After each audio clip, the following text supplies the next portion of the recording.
ការពិតទាំង5អំពីការចាក់វ៉ាក់សាំងកូនអ្នកគ្រូជឿជាក់ថាប៉ាម៉ាក់មួយចំនួនជាពិសេសប៉ាម៉ាក់ដែលមានកូនតូចត្បូងពិតជាមានការព្រួយបារម្ភចំពោះសុខភាពរបស់កូនហើយនៅពេលដែលឮពាក្យគេនិយាយថាអូមិនដឹងជានាំកូនទៅចាក់វ៉ាក់សាំងធ្វើអីទេគ្មានឃើញកូនឈឺអីផងហើយក៏មានពាក្យមួយចំនួនទៀតបាននិយាយថាចាក់វ៉ាក់សាំងប្រៀបដូចជាចាក់មេរោគចូលទៅក្នុងខ្លួនកូនតិចបដាឲ្យមានផលប៉ះពាល់អីទៅអញ្ចឹងនៅក្នុងវីដេអូនេះអ្នកគ្រូនឹងលើកយកការពិតទាំង5ពាក់ព័ន្ធជាមួយនឹងការចាក់វ៉ាក់សាំងកូនយកមកបកស្រាយដើម្បីឲ្យលោកប៉ាអ្នកម៉ាក់ទាំងអស់ជ្រាបជាព័ត៌មានឲ្យកាន់តែច្បាស់ចាការពិតទី1នោះគឺការចាក់វ៉ាក់សាំងគឺនៅតែត្រូវការជាចាំបាច់ដើម្បីការពារពីជំងឺផ្សេងៗទោះបីជាលោកប៉ាអ្នកម៉ាក់បានដឹងហើយថាជំងឺមួយចំនួនវាคล้ายទៅជាជំងឺកម្រឬមួយក៏ស្ទើរតែលែងកើតមានឡើងទៅហើយដូចជាជំងឺកញ្ជ្រិល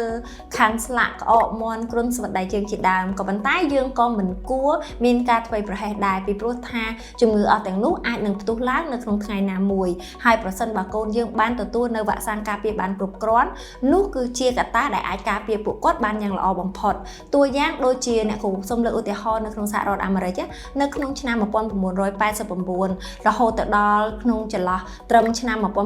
1991គឺមានផ្ទុះឡើងនៅជំងឺកញ្ជ្រិលហើយដែលវាមានផលប៉ះពាល់យ៉ាងច្រើនទៅលើកុមារនៅសហរដ្ឋអាមេរិកនេះហើយគឺជាឧទាហរណ៍មួយដែលអាចស្ដែងឲ្យឃើញថាជំងឺវាអាចផ្ទុះឡើងនៅពេលណាមួយក៏បានហើយនៅក្នុងប្រទេសណាមួយក៏បានដែរដូច្នេះហើយវាជារឿងដែលល្អដែលយើងនៅតែបន្តផ្ដល់វ៉ាក់សាំងការពារពួកគាត់ការពិតទី2នោះគឺវ៉ាក់សាំងត្រូវបានពិសោធន៍ថាមានសុវត្ថិភាពហើយកម្រនឹងផ្ដល់ផលប៉ះពាល់ឬមួយក៏ផលរំខានធ្ងន់ធ្ងរណាស់ចាប់ប៉ុណ្ណាក្រោយការចាក់វ៉ាក់សាំងកុមារមួយចំនួនអាចជួបនៅផលរំខានតិចតួចដែលក្នុងនោះអាចមានដូចជាអាការៈគ្រុនក្តៅឬមួយក៏ការចុករោយទៅលើសាច់ដុំឬក៏ក្នុងករណីមួយចំនួនទៀតអាចឡើងក្រហមនៅកន្លែងដែលចាក់ជាដើមទាំងអស់នេះសុទ្ធសឹងតែជាផលរំខានតិចតួចមែនទែនហើយវាអាចបាត់ទៅវិញដោយខ្លួនឯងឬមួយក៏ត្រឹមតែប្រើប្រាស់នៅថ្នាំបញ្ចុះកម្ដៅដូចជាពពួកប៉ារ៉ាសេតាមុលតែប៉ុណ្ណោះក៏ប៉ុន្តែប្រសិនបើយើងជ្រើសរើសមិនផ្ដល់វ៉ាក់សាំងឲ្យកូនតូចៗរបស់យើងវិញនោះទៅជាហានិភ័យពិតប្រាកដសម្រាប់សុខភាពរបស់ពួកគាត់ចូលមកដល់ការពិតទី3វ៉ាក់សាំងមិនបណ្ដាលឲ្យមានជំងឺអូទីសឹមឬមួយក៏ជំងឺទឹកនោមផ្អែមប្រភេទមួយនោះឡើយមានការសិក្សាស្រាវជ្រាវចាស់មួយដែលបានចុះផ្សាយនៅក្នុងឆ្នាំ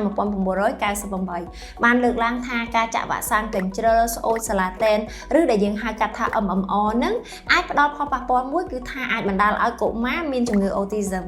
ក៏ប៉ុន្តែនៅពេលបច្ចុប្បន្ននេះអ្នកវិទ្យាសាស្ត្របានច្រានចោលទាំងស្រុងថាការលើកឡើងនេះពិតជាមិនត្រឹមត្រូវនោះទេការចាក់វ៉ាក់សាំងមិនអាចបណ្ដាលឲ្យកុមារមានជំងឺអូទីសឹមនោះឡើយហើយមួយទៀតក៏គេតែងតែបាននិយាយថាមានការសិក្សាស្រាវជ្រាវមួយបង្ហាញឲ្យឃើញថាការចាក់វ៉ាក់សាំងនឹងអាចបណ្ដាលឲ្យមានជំងឺទឹកនោមផ្អែមក៏ប៉ុន្តែតាមរយៈការសិក្សាស្រាវជ្រាវយ៉ាងជាក់លាក់របស់អ្នកវិទ្យាសាស្ត្រអស់រយៈពេលជាង10ឆ្នាំទៅលើកុមាររាប់សែននាក់និយាយទៅជិត1លាននាក់បានបង្ហាញឲ្យឃើញថាมันមានទំនាក់ទំនងរវាងការចាក់វ៉ាក់សាំងជាមួយនឹងជំងឺទឹកនោមផ្អែមប្រភេទមួយនោះឡើយដូច្នេះអ្នកទាំងអស់គ្នាអាចប្រកាសក្នុងចិត្តបានថាការចាក់វ៉ាក់សាំងគឺมันអាចបណ្ដាលឲ្យកូនតូចៗទៅជាកើតជំងឺអូទីសឹមឬមួយក៏ជំងឺទឹកនោមផ្អែមប្រភេទមួយនោះឡើយចាឥឡូវចូលមកដល់ការពិតទី4វិញម្ដងដែលលោកប៉ាអ្នកម៉ាក់មួយចំនួនតែងតែមានការព្រួយបារម្ភខ្លាចកូនមានសញ្ញាគេហៅថាទារកស្លាប់ភ្លាមឬមួយក៏ SIDS Sudden Infant Death Syndrome ក៏ប៉ុន្តែសូមលោកប៉ាអ្នកម៉ាក់កុំព្រួយបារម្ភអីការចាក់វ៉ាក់សាំងមិនបណ្ដាលឲ្យពួកគាត់មាន SIDS នោះទេក៏ប៉ុន្តែផ្ទុយទៅវិញវាជួយកាត់បន្ថយហានិភ័យនៃការកើត SIDS ទៀតផងចាហើយការពិតទី5នោះគឺវ៉ាក់សាំងមិនមានបន្ថែមនៅសារធាតុបង្កគ្រោះថ្នាក់នោះទេពេលខ្លះវ៉ាក់សាំងអាចបន្ថែមនៅសារធាតុផ្សេងៗបន្តិចបន្តួចក៏ប៉ុន្តែសារធាតុអស់ទាំងនោះវាស្ថិតនៅក្នុងបរិមាណតិចដែលមិនបង្កគ្រោះថ្នាក់ទេវាគ្រាន់តែជួយបង្កើននៅប្រសិទ្ធភាពក៏ដូចជាបង្កើននៅសុវត្ថិភាពតែប៉ុណ្ណោះដូច្នេះសូមលោកប៉ាអ្នកម៉ាក់កុំមានការព្រួយបារម្ភចំពោះការនាំកូនទៅចាក់វ៉ាក់សាំងអី